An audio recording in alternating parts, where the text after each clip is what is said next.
इस संसार में परमात्मा ने जब सृष्टि काल आरंभ किया तो 3 मार्गदर्शक दिए। यदि कोई भटक रहा है, गलती कर रहा है, भूल कर रहा है, अपना मार्ग छोड़ चुका है और वो सही मार्ग पर आना चाहता है, तो ये 3 लोगों को मार्गदर्शक के रूप में परमात्मा ने धरती पर भेजा।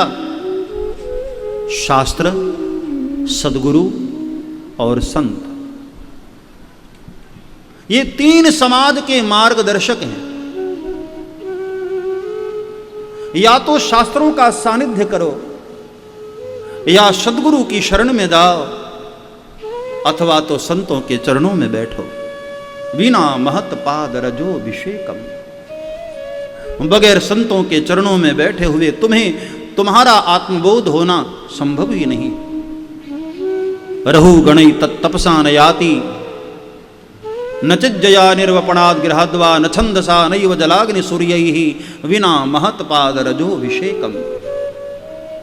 संतों के चरणों में बैठे बगैर,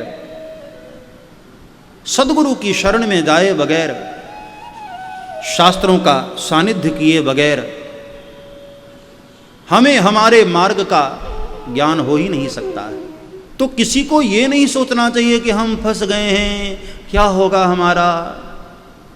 नहीं, ऐसे सोचोगे चिंतित होगे, उदास होगे। परमात्मा ने तुम्हें जो मार्ग दिया है, धर्म पूर्वक उस मार्ग पर चलो, अधर्म पूर्वक नहीं। धन कमाना है, हमारे यहां 4 पुरुषार्थ हैं, धर्म, अर्थ, काम, मोक्ष। अर्थ कमाओ लेकिन धर्म की मर्यादा में। अधर्म का अर्थ नहीं होना चाहिए।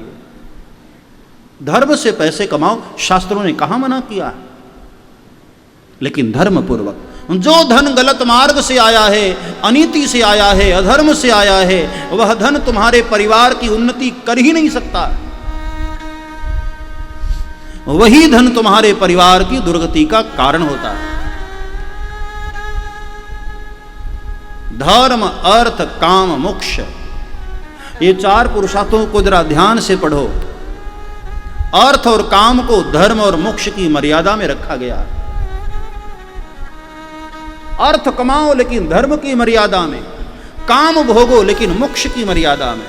यदि ईमानदारी से, धर्म पूर्वक तुम अपने मार्ग पर चलते रहोगे, तुम्हें भरोसे के साथ तुम्हें कह सकता हूं कि तुम्हें मोक्ष मार्ग में कोई बाधा नहीं बन सकता है। अपने जीवन को जीने के बाद अंत काल में तुम भी भगवान के धाम को जाओगे, मुक्त हो जाओगे। धर्म पूर्वक आचरण।